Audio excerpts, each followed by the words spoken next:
Okay, let's light it. Why are you laughing? If you're going to interrupt, darling, you're going to have a microphone. So get a microphone, we'll start that again. This is the Woodford Carrington. It's a 5 kilowatt stove with an efficiency rating of 82.5%. This is a steel imported stove that's made from very thick steel with an attractive cast iron door.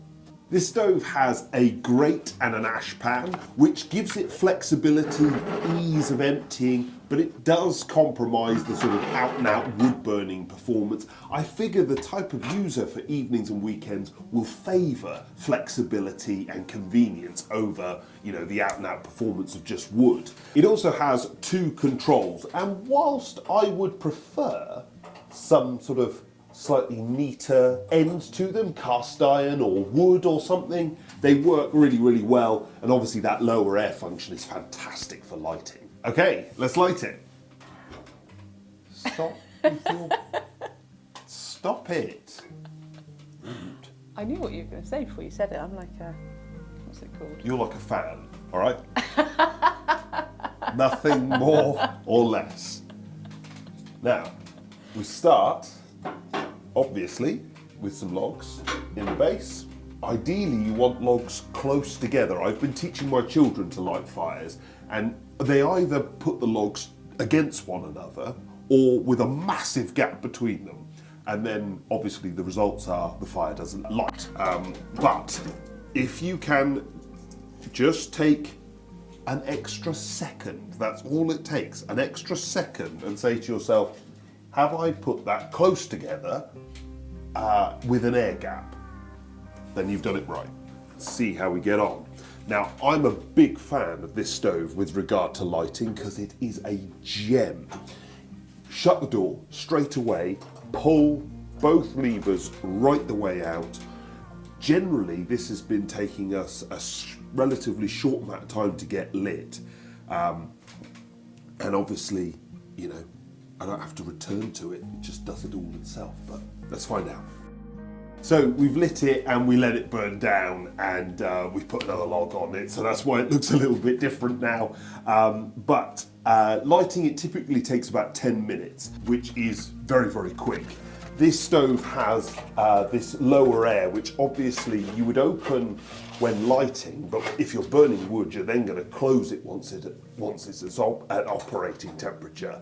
But if you look how effective it is, when you turn it on, you get this sort of rage underneath. Now, you might not be able to see that, but I can see this. Oh, there you go. You can see this rage happening instantly. So getting the stove going again is so easy, and that's why we've given this stove for lighting a 10 out of 10.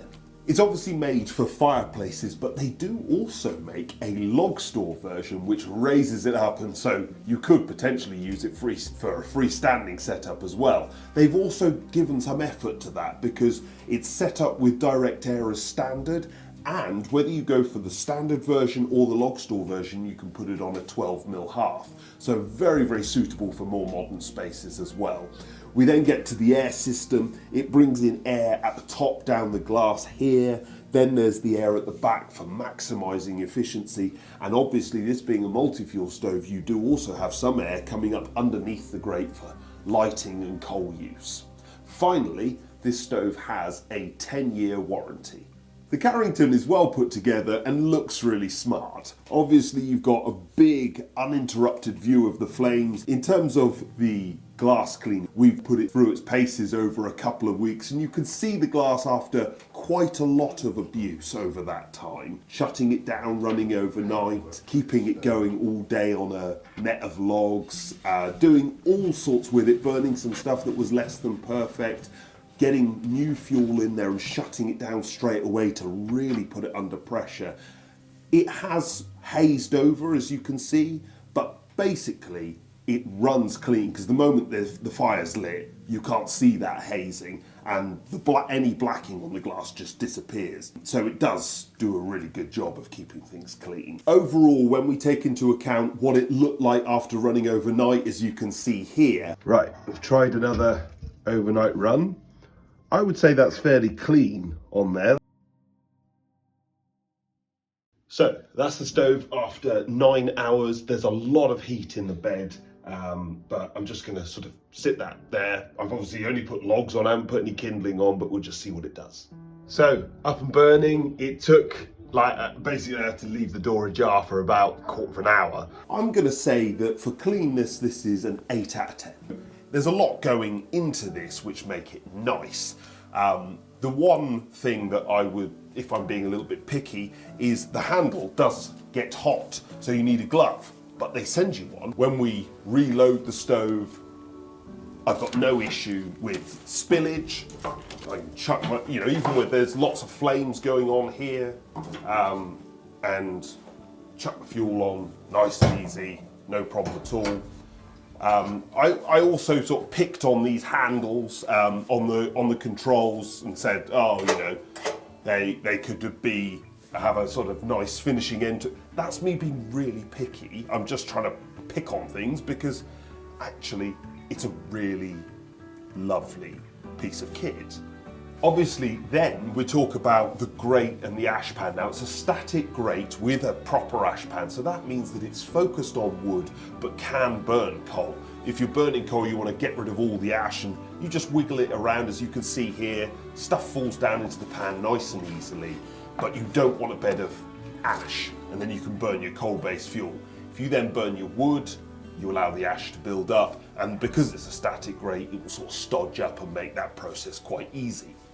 Then we get to the control. So far, everything is quite fun to use. Clearing it out, it's fun, it's easy, it's convenient. But the final, most rewarding thing is, does it do what it's told? We don't need to shut it down for overnight burning generally. The sort of buyer for this isn't necessarily going to need that. But you do want something that's relatively rewarding in that it does what it's told. And you don't need the glove for this, so we can do it with our bare hand, but ready?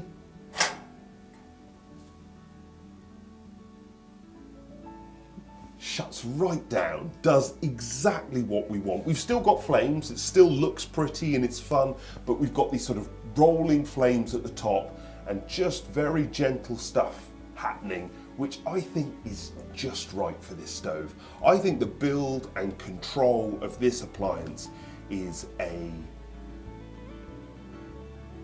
7 out of 10. So, economy. When we've burned just a log on its own and we close it down like this, we get it to run for between sort of an hour, hour and a half. So that's a pretty good score. We've then sort of opened it hot with just a single log, and it'll burn down to this sort of level, as you can see, in about sort of half an hour, 45 minutes if you're absolutely going for it. We then get to a whole net of logs. Now we test stoves by getting them up to operating temperature, burning an entire net of logs at just in operating temperature to see how long we can sort of eke it out. And we got this stove to run for over 12 hours comfortably. 12 to 14 hours was easily possible. So that was really impressive. And running overnight was also possible, getting 9, 10 hours on a single load of fuel. It's not obviously designed with that, but it was nice that this stove was easy to use, fun to use, but also capable as and when you wanted it to be. We also played around with it on some smokeless fuel as well, and again, easily possible to run overnight. Even when you weren't trying hard, if you wanted to go out for the afternoon and it be lit for 5 hours whilst you were at the pub or something or whatever, it did that very, very easily. When we couple all that together and we take into account the fact that this is an affordable stove, this for economy has got to be it's either an 8 or a 9 out of 10. It's helped on by the cost of buying it. It's an affordable stove, and it's got all. Let's go 8.5. 8.75. So this stove has relatively basic controls from a look and feel point of view, and obviously the handle gets a little bit hot. Some will also be less keen on it because it's a less sort of focused out and out performance thing. But to be fair, if you're interested in that, Woodford make the Pankhurst range, which you can see our review of here, and that was very, very focused. On the flip side, however, this stove is built with the most likely user out there, evening and weekend use. And there's a key thing to say here. This stove gives confidence, and that's massive for people who aren't sort of real stovey people using this 24/7.